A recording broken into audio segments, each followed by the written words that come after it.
نے کہا ہے کہ آپ جا کے بتائیں ڈسٹرکٹ کورٹ والے جج کو، تو آپ کو کیا لگتا ہے 12:30 بجے کیا کرنے جا رہے ہیں وہ؟ دیکھیے، پہلی بات تو آپ کو آج کے حوالے سے بتا دوں کہ آج کی پروسیڈنگز کے حوالے سے جو مین آرگومنٹس ہیں وہ ہم نے نہیں کیے۔ آج عارف صاحب نے جو آرگومنٹس کیے ہیں بیسیکلی کہ پروپرائٹی ڈیمانڈس کہ جب ایک جج صاحب اپنا مائنڈ ڈسکلوز کر دے، جب میٹر ریمانڈ کیا جاتا ہے تو جنرلی وہ اس جج کو نہیں سننا چاہیے، کیونکہ وہ تو اپنا فیصلہ دے چکا ہے۔ وہ کیسے کہے گا کہ میرا پچھلا فیصلہ غلط تھا؟ تو اصول، پرنسپل، پروپرائٹی اینڈ فیئرنیس کا تقاضا یہ ہے کہ وہ کوئی دوسرا جج چنے، ارسپیکٹو کہ ہمارا ایک باعث کا اور ان کے متعصب جج ہمایوں دلاور کے ہونے کا یہ ایک ثبوت بھی موجود ہیں۔ ان کا کنڈکٹ بھی اس بات کو شو کرتا ہے، جیسے کہ ڈیفنس ایویڈنس وہ ہوتی ہے جو کہ جس کا ابھی دوبارہ 3:30 بجے آرگومنٹس ہوں گے۔ ڈیفنس ایویڈنس یہ ملزم نے پیش کرنی ہوتی ہے، یہ ملزم کا حق ہوتا ہے، یہ جج نے ری ڈیسائیڈ کرنا ہوتا کہ یہ ریلیونسی اس کے ساتھ ہے یا نہیں ہے۔ جب وہ سٹیٹمنٹ دے دے گا، اس سٹیٹمنٹ کے بعد وہ کہہ سکتا ہے کہ نہیں، یہ والا پورشن اس سے ریلیونٹ تھا، اس کیس سے یہ والا پورشن نہیں تھا۔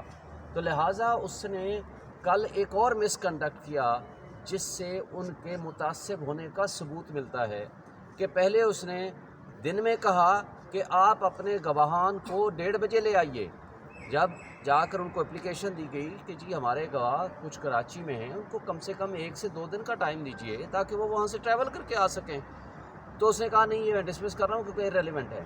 ان کا اپنا کنڈکٹ ایک دن کا یہ ثابت کرتا ہے کہ وہ متعصب جج ہے۔ پھر سینئر موسٹ وکیل خواجہ حارث کے خلاف لکھ دیا کہ اس نے مس چیف کیا ہے۔ کیا وکالت کرنا کوئی جرم ہے ہمارے پاکستان میں؟ تو لہٰذا وہ جو جج صاحب ہیں وہ سپریم کورٹ آف پاکستان سے بھی بڑے جج ہیں، تو لہٰذا ان کا ایک لفظ، ان کا ایک کنڈکٹ اور ان کی یہ حرکت، مجھے یہ بتائیں کہ ان کو بتا دیا گیا کہ آج اسی کیس کے متعلق بحث ہو رہی ہے اسلام آباد ہائی کورٹ کے چیف جسٹس کے پاس، وہ کہتے ہیں نہیں میرے پاس پیش ہو، اسلام آباد ہائی کورٹ کو چھوڑ دو۔ پھر 11:30 بجے کل جو فیصلہ کیا کہ اگر آپ نہیں آئیں گے تو میں یہ سمجھوں گا کہ آپ کے آرگومنٹس ہو گئے، میں نے ججمنٹ ڈیزرو کر لی۔ پھر اس کے بعد جب ان کو بتایا گیا کہ وہاں آرگومنٹس ہو رہے ہیں تو انہوں نے یہی بات 12:30 بجے کا کہہ دیا، اور ابھی چیف جسٹس صاحب نے کہا جی ان کو جا کر بتا دو کہ جی ہمارے آرگومنٹس یہاں ہو رہے ہیں اور ابھی میں نے فیصلہ کرنا ہے، اور 3:30 بجے دوبارہ آرگومنٹس کے لیے رکھا ہے۔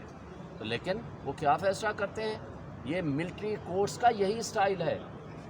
یہی ہم آپ سے کہتے ہیں کہ ہم فوجی عدالتوں کے کیوں خلاف ہیں، اس طرح کے کنڈکٹ کی وجہ سے، اس لیے کہ اگر آپ کو due process and fair trial کا موقع نہیں ملتا تو یہ جسٹس کو بلڈوز کرنے کے مترادف ہے، یہ انصاف کو قتل کرنے کے مترادف ہے۔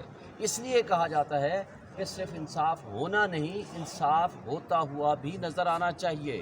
اور پھر انہوں نے ایک حرکت نہیں کی، گوہر صاحب جب انہوں نے ان کے فیس بک دکھائی گئی کہ آپ کی پوسٹیں ہیں، اس کے بارے میں کہتے ہیں کہ آپ نے مجھے یہ کیوں بتایا کہ یہ میری پوسٹیں ہیں، اس پہ اس کے خلاف آبزرویشن دے دی۔ اور ایک بات آپ کو بتا دوں، ایف آئی اے نے اپنی جان چھڑانے کے لیے ایک جھوٹی موٹی رپورٹ یہاں جمع کرا دی، اور اس میں کیا لکھتے ہیں کہ جی اب وہ پوسٹیں اویلیبل نہیں ہیں فیس بک پہ۔ بھئی ان کو نہیں پتہ کہ بھائی فیس بک پہ آج اگر کوئی ڈیلیٹ کر دے تو آپ اس کو ریٹریو کرا سکتے ہیں، پھر آپ فیس بک کو لکھ سکتے ہیں کہ جناب 90 ڈیز میں ان کے پاس پورا ریکارڈ موجود ہوتا ہے۔ کیا آپ نے اس کی فورنزک رپورٹ کرائی ہے؟ اور پھر کیا آپ نے جج صاحب سے سوال و جواب کیا ہے؟ کیا اس سے موبائل ضبط کیا ہے تاکہ جس سے وہ آپ ریٹریو کر سکیں وہ پوسٹیں؟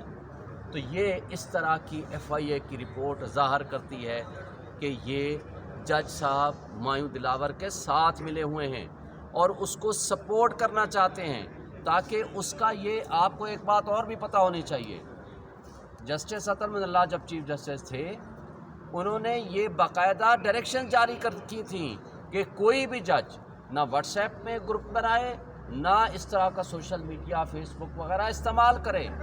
یہ آج 2023 تک استعمال کرتے رہے ہیں۔ It is a miss conduct on the part of the جج۔ کیا اس میں میں ایک آپ کے توسط سے پوچھوں گا، آج تک ان کے خلاف کوئی ایکشن ہوا ہے؟ کیا ڈسٹرکٹ ایڈمنسٹریشن جج صاحب نے کوئی کمپلینٹ بنا کے بھیجی ہے ان کے خلاف؟ یہ میں مطالبہ کروں گا اور میں کہوں گا اپنے